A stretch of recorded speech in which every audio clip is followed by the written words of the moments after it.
tem uma pergunta, não sei se é discussão do presente ou se é mais para o futuro. No mercado financeiro a gente vê a questão do Open Bank, né? E uma das coisas é você, vamos dizer assim, compartilhar o seu perfil de consumo, o seu perfil de uso de produtos financeiros. Eu acho que uma das coisas que o mercado, na questão de saúde, briga muito ainda é a questão do prontuário, né? Cada um tem o seu separado, ninguém conversa com ninguém. Existe uma tendência do, eu não sei como fala em inglês, tem o Open Profile, o Open Prontuário. Open Health. Open Health. Existe essa vertente, vocês estão, e a continuidade da pergunta é, vocês estão trabalhando para trazer essa visão? Sem dúvida. Acho que até na linha do que minha crença pessoal da personalização, né? Imagina você poder chegar num médico qualquer e trazer, clica nesse link e tem todo o meu histórico clínico. O atendimento, a qualidade vai ser muito mais assertiva. Então isso é uma das coisas que a gente está fazendo com a tecnologia. Como eu falei, a gente acaba sendo um backbone de saúde digital. Então, se eu tenho dado do plano de saúde A, eu tenho dado da empresa B, se é o mesmo usuário, e se houver, obviamente, aqui, se as empresas permitirem colaboração dos dados, se o usuário permitir, tem sempre esse aspecto, né? Sim. Por que não disponibilizar ao médico um prontuário não só com a informação que ele coletou daquela consulta, mas de todo o histórico clínico. Então, imagine, hoje os hospitais têm um pouco isso, mas se eu vou noutro hospital, que não é do mesmo grupo... Eles têm entre as clínicas e o grupo, né? Isso. Mas eu, como paciente, não, né? Não, você pega às vezes a pessoa, pegar um exemplo de pessoa que trabalha no mundo corporativo, vai trocando de empresa, vai trocando de plano, às vezes tem uma rede, não tem outra, e você não vai mantendo a perenidade, um histórico disso aqui. Mas eu tenho uma pergunta agora que está me ocorrendo enquanto você fala, porque eu estou pensando, se virar um negócio de escala, 1.500 médicos, 500 mil consultas. Isso é só psicólogos. Hoje em dia, se eu juntar com o Connex, há pouco era só Zen Club. Se eu juntar com o Connex, a gente tem mais cerca de 4.000 psicólogos e mais 1.500, 2.000 médicos. Perfeito. A pergunta é que inevitável fugir dessa pergunta. Algum momento você acredita que a AI pode substituir um médico? Sim ou não? E se não substitui, aonde ela ajuda atualmente a vida de um psicólogo, se é que ela faz isso? Legal. Ótima pergunta. Vou deixar a resposta para o final. Boa! Vou dar um contexto antes. É que você faz várias perguntas, mas eu diria que hoje a gente, na nossa tese, é muito arriscado. A gente está lidando com saúde. Então, qualquer erro pode ser fatal. Então, a gente tem que ter cuidado. Hoje, a gente olha para a AI, além, obviamente, de todas as otimizações operacionais que pode trazer para uma empresa. Então, time de design, time de tecnologia, time de marketing. Sim. Que usa nas automações e acelera alguns processos. Na parte de saúde, a gente acredita muito que ela pode ser um ótimo apoio ao médico. E a gente já tem coisas rodando hoje com a AI dentro da nossa plataforma. Desde o mais simples, como um dos trabalhos mais chatos de um psicólogo ou de um médico é preencher o prontuário no final. Então, eventualmente, a AI pode ficar escutando, resumindo para ele, e ele com um botão ter o prontuário preenchido. Automatizar na amnese a conversa entre paciente e médico. É uma opção. Outra opção, validação de conduta. Como é que eu garanto qualidade em escala de 5.000 pessoas atendendo? Bom ponto. Então, se eu tenho, e não estou dizendo que a gente faz isso em todos, mas estou dizendo que a tecnologia permite. Por amostragem, ou... A gente pode eventualmente ver, o cara está seguindo o meu protocolo, até para as operadoras isso é super relevante, né? Imagina uma operadora que o dinheiro que ela não perde, se o médico fica prescrevendo coisa que não precisa. Perfeito. E como é que eu garanto? Isso é o que coloca as operadoras a cada 2 anos à beira da falência. Sem né? dúvida. Fica... Imagina, a lista de 1.000 o cara exames. tem dor de cabeça, beleza. Então faz a análise vitamina D. Será que precisa? Exato. Custa R$500. Pum. Então, um dos pontos que a gente usa, inteligência também, garantir conduta do protocolo, validação protocolar, garantir que o profissional está tendo a hipótese diagnóstica correta. Então, a gente não substitui o profissional, mas auxilia o profissional, ou seja, em vez de eu ter que ter talvez imagina quando está no hospital, sempre tem uma pessoa mais sénior que fica garantindo que que os mais jovens não estão cometendo erros. A gente pode usar a AI nesse sentido. A monitoração, né? Isso. Acho que o médico é muito importante, né? Mas ter essas automações E a conduta facilita a médica, vida. a conduta médica histórica em casos similares. Não que isso é um diagnóstico, mas é uma informação para o médico considerar Claro. como é que situações similares foram adotadas uma conduta médica específica. Agora, respondendo a sua pergunta. Na medicina acho que pelo menos nos operadores, né? Hospitais, geralmente você tem um médico-chefe que ele diz Sim. quais são as referências, né? Eu esqueci tô Protocolo. desenha todos os protocolos, né? Imagino que isso daí tá... Sem dúvida. É algo que a AI já pode ajudar, tá? A validar ou até criar novos. Então, por exemplo, a AI consegue consumir conteúdo de toda uma base, tipo um PubMed, não sei se vocês conhecem, mas Sim. é a maior base de artigos científicos de saúde do mundo, e com isso entender quais são as melhores abordagens. Então, à medida que o paciente vai falando, imagina a AI. Hipótese diagnóstica com 90% da curacidade é essa. Perfeito. E auxilia o médico a Sugere, tinha né? pensado nessa hipótese. Então, eu vejo que nos próximos anos é muito mais como um apoio do que uma substituição. Apoio também em outras tarefas, como imagina um médico ter que fazer um filtro num CRM, se é que tem um CRM, para enviar mensagem a pacientes que não voltam há mais de 30 dias. Hoje no Zen Club, ele pode escrever: quero enviar uma mensagem de retorno aos meus pacientes que não voltam há mais de 30 dias. Ele interpreta isso, busca na lista de consultas históricas, escreva aqui essa mensagem. E ele pode dizer: me ajuda a criar uma mensagem criativa que convida os pacientes que não voltam há mais de 30 dias. Qual que é o nome da assistente lá? Clary. Clary. Clary. Legal. A gente tem o mesmo, chama Clary Pro, que é para profissionais, e tem a Clary para usuários, que ajuda a resolver problemas parecidos, como... Caraca, meu, que louco. Não, mas porque antigamente Vai você pedia para tua empurrar secretária ligar para um monte de Sim, paciente que não aparece e Não, avisar. mas o legal é que é com a IA, né? Não é um botão. Você já pode baixar, não é uma coisa que vai ter, é uma coisa que já existe. Então, um dos maiores desafios que a gente tinha é... eu tenho muitos dados do profissional, mas se eu vou colocar todos eles na interface da busca, lá que é o lugar onde eu encontro um especialista, a busca vai ficar muito confusa. Sim. Com IA, eu posso inverter o jogo, que é, eu deixo o usuário perguntar o que ele quiser. Então, por exemplo, há usuários que são muito religiosos e não querem se atender se não for com uma pessoa religiosa. Eu não tenho um filtro de religião na minha busca, mas isso está escrito no perfil do profissional. Então, hoje, eu consigo buscar via IA coisas como etnia do profissional, que é um critério importante para algumas pessoas, religião e outros critérios que uma busca tradicional eu precisava para o meu time de tecnologia. Toda vez que eu quisesse um novo filtro, tenho que ir lá e implementar. Alterar as queries lá para trazer a API, trazer uma resposta. Eu não sei se eu vou dar uma viajada, né? Mas é uma viajada. Outro dia eu peguei e fiz É que a gente é meio técnico, meio... Né? Que nem você falou, né? Eu sou meio técnico de negócio. Eu peguei no ChatGPT como usuário, não era nada que eu subi numa interface própria, nada. Eu falei: ChatGPT, eu queria que você atuasse como se fosse um banco de dados, ok? E é um banco de dados de grafo, né? Aí eu falo: eu sou o Rodrigo, beleza? Tal, eu tenho 2 filhas. Eu sou casado com a Carol. Pô, tenho um cunhado que é o Renato.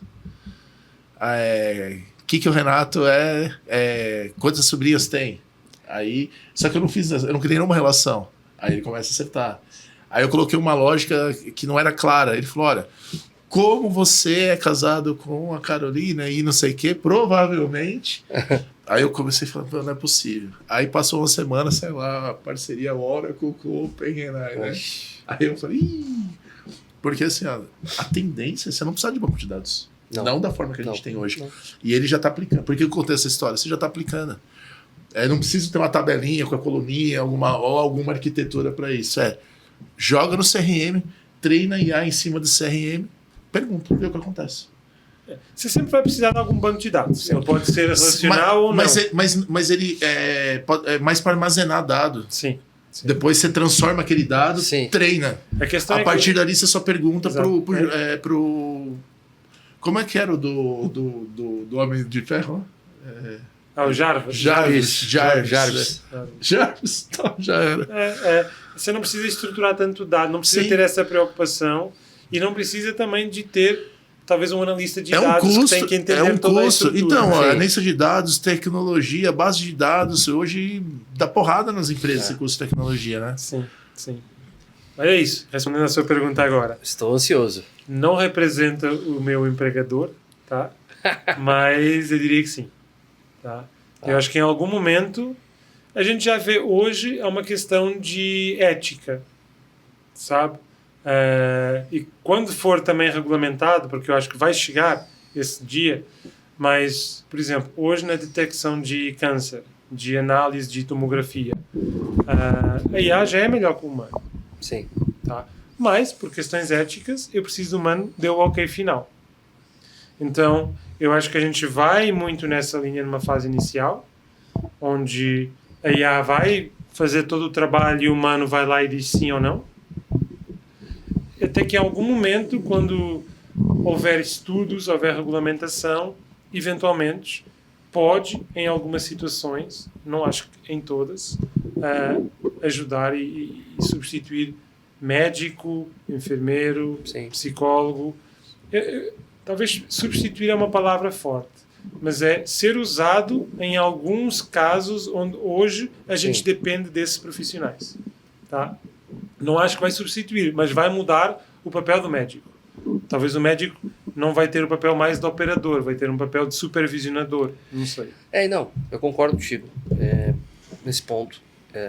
Talvez um dia as pessoas estejam conversando com a sua Alexa, algum dispositivo, e fazendo às vezes para algum determinado tipo de problema. Mas o que mais me chama a atenção é que... Por que eu vejo que tem um ângulo que me convence que isso pode acontecer um dia para alguns casos, mas tem um outro que nunca vai abrir mão, que é o quê? A criação de dados que não são sintéticos, dados reais de atendimento que vão sempre alimentar os modelos. Porque, cara, novas doenças mentais, novos problemas podem surgir. Outras situações, e você tem que manter um modelo curado, atualizado. E quem vai fazer a curadoria? São médicos que estão vivendo esse front de dia a dia, né? Já tem uma discussão no mundo que está faltando dados reais para treinar modelos. E as pessoas estão fazendo uso de dados sintéticos e estão vendo alucinação e desvio de modelo.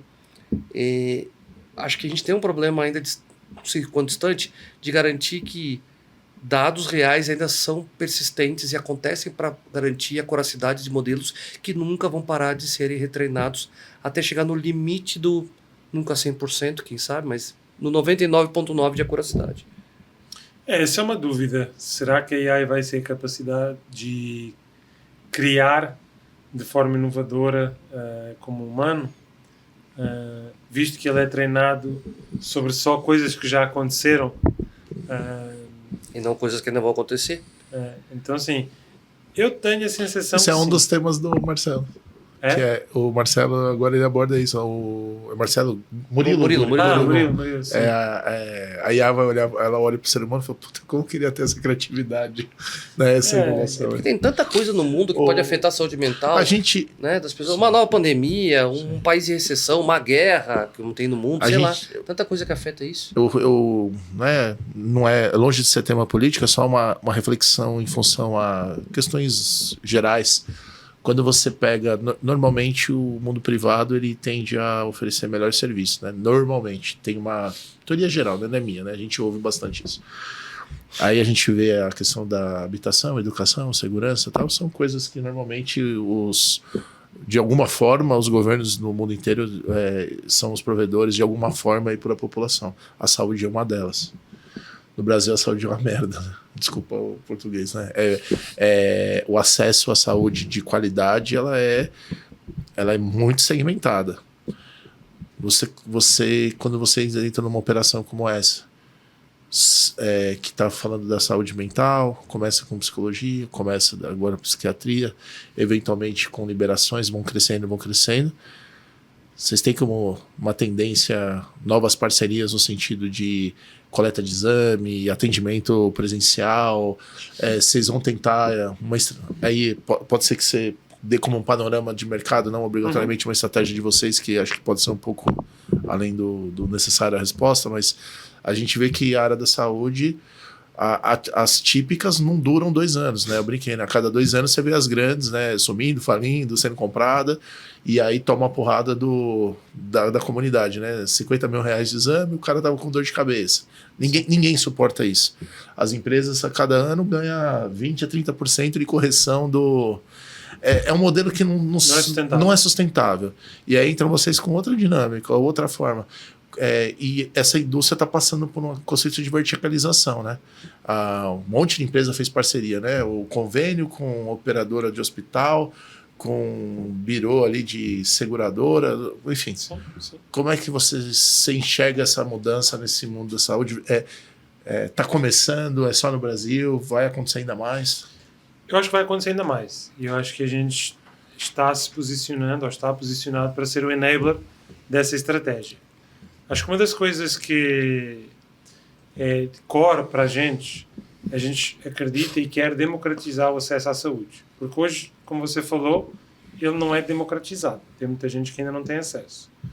E para isso, talvez um dos nossos diferenciais, a gente usa tecnologia para baratear o custo. Então, acho que uma das razões que fez a gente crescer tanto é porque a gente é capaz de oferecer o mesmo serviço por um preço muito mais baixo, sem que necessariamente eu tenha que ter um médico ganhando muito menos. Como eu falei, eu posso usar IA para fazer, por exemplo, triagem e com Sim. isso poupar um tempo de atendimento.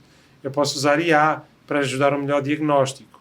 Eu posso usar uma experiência mais engajante para pacientes, para que ele retorne mais vezes, tenha adesão a um protocolo e ele não tenha que ser internado porque não cuidou de diabetes ou porque não evoluiu na obesidade. Então, nesse sentido, e por a gente ter todo esse backbone de ferramentas e de tecnologia, a gente está cada vez mais se tornando os parceiros dessas empresas, grandes empresas, e auxiliando nesse processo de verticalização. Então, eventualmente, a gente operando parte dessas empresas para redução de custo. A gente consegue ser muito mais eficiente. Ok, entendi. Por isso que você usou o termo enabler, né? Você não precisa ser o front-end. Vocês fazem tudo a que está por trás. A empresa pode manter a sua identidade, a sua marca, os seus diferenciais competitivos e a gente só faz isso de uma forma mais escalável. O sistema financeiro passou por isso, né? O Bank as a Service surgiu Sim. daí, né? Eu tenho minha comunidade, eu utilizo seus serviços. Muito interessante. Agora, a gente já vai para um fechamento aqui, fazer a pergunta. Eu deveria fazer mais pro final, vou fazer agora, porque acho que a gente vai tentar rodar o game, talvez. Eu acho que não precisa ter game, não. Acho que a gente já meio que sabe ali, então, foi tocando ali. Pelo menos eu fui desenhando ali. Uma pergunta, então. Exercício de futurologia. Aonde você imagina que seria um bom lugar para o Zen Club daqui a 5 anos, em termos como empresa? Eu vou falar de Conexa, que Conexa hoje é o grupo perfeito. Conexa, dizendo que ela faz parte do grupo Obrigado Conexa. pela correção. Não, Boa. é que é um espectro, é uma empresa maior nesse sentido. Próximos 5 anos, eu acho que um dos grandes desafios hoje não são outros concorrentes digitais, é o mundo físico. Tá? E a gente já viu, já demonstrou, tem vários estudos, não só aqui como lá fora, que a efetividade do digital em algumas e várias situações é equiparável ou até melhor do que no físico. Tá? Só já para nem falar em custo. Então, eu diria que ficaria muito feliz. Hoje a gente eventualmente opera, não sei, 1%, nem isso, do mercado digital, eventualmente chegar a 15% do mercado, eventualmente sendo o backbone das maiores empresas de saúde do Brasil, com uma marca também para o usuário final. Legal. Acho que isso é uma coisa que a gente conseguiu fazer bem em Zen Club. Assim, apesar de Conexa ser muito maior que Zen Club, a marca Zen Club tem mais reconhecimento com o público porque a gente trabalhou essa componente. Acho que é algo que a gente agora quer trazer também para o mundo Conexa, que é uma marca que as pessoas associem à sua jornada de saúde. Tá? Que é um pouco a nossa estratégia. É sair do mundo transacional, que acho que é um dos problemas da saúde. As pessoas olham muito para a saúde como eu estou doente, eu vou no médico. Como é que a gente consegue inverter esse paradigma para eu te apresento uma jornada para que você fique sempre saudável? Sim. Esse é o nosso objetivo e a ideia é que a gente consiga daqui a 5 anos, espero que menos, mas se for daqui a 5 anos que seja, ser esse movimento onde a gente ajuda a transformar a saúde numa visão de doença e tratamento para uma visão de prevenção e saúde. Excelente. Obrigado por compartilhar a tua jornada. Parabéns pela compartilhar também a história da Connexa Zen Club. É contigo, Gaudi. Eu adorei aqui, pô. Também. É legal. Eu já citei aqui algumas vezes, né? Tem aquele discurso do Steve Jobs, né? Que acho que ele tá uma galera se formando e tal. Ele falou, pô, olhar pra frente, às vezes você não enxerga muito, mas quando você olha pra trás, você vai entendendo por que a gente foi passando. E aí a gente não sabe se foram as experiências que trouxeram agora, ou se tem algum arranjo aí. Mas é visível aí que foi se forjando ao longo do tempo, né? E eu acho que isso é uma boa lição para quem tá em casa também, né? Porque a gente tá no mundo fast food, né? Então a galera, vou arrebentar, né? O mindset, putz, né? Pô, olha pra nós aqui, os barba brancos, caras de velho, fala, pô, serve pra nada. E aí você vai tomando um aprendizado ao longo do tempo, né? E é muito legal. Eu acho que até pelas perguntas que eu fiz aqui, eu desejo muita sorte aí pra sorte, não, acho que é a palavra errada. Eu desejo boas parcerias e um tempo próspero aí para Connexa, né? Para toda e para outras empresas que tenham a mesma pegada, porque o que a gente tem não faz sentido mais. Precisa de vocês aí. Eu vou saber que vocês vão estar bombando o dia que vocês comprarem um hospital e aí eu vou saber que vocês fizeram certo. Quem sabe um dia. Eu dou menos de 2 anos para isso acontecer. Anota aí, galera, ó, profecia do Gaudi. Em menos de 2 anos você vai voltar aqui e vai falar que tem um Connexa Hub, ou 2, 3 hospitais já funcionando. Hashtag fica a dica. Galera, brigadão. Galera que quer trabalhar, que quer conhecer um pouco mais, como que pode entrar em contato contigo, com a Connexa? Faz o jabá aí.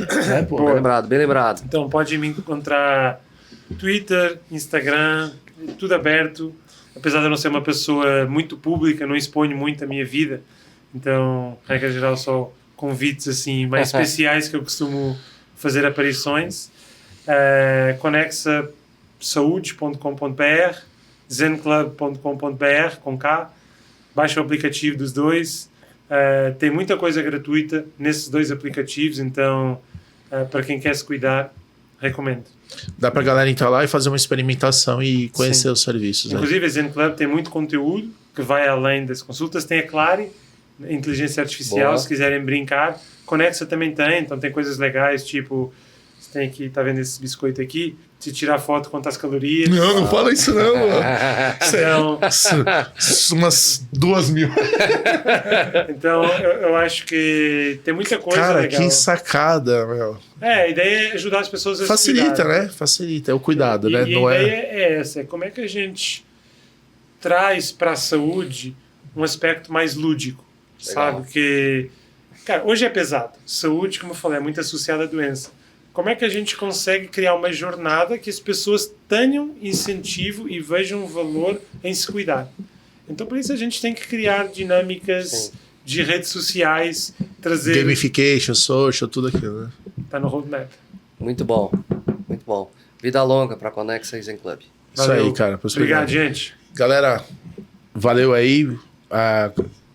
O episódio aí bem interessante, como diz o Roberto, trazer uma coisa diferente, né? Que é uma linha de startup, novos modelos de negócio e que, obviamente, aí vão lá no Adafit, né? 10, 15 anos atrás, vocês fizeram uma ótima história.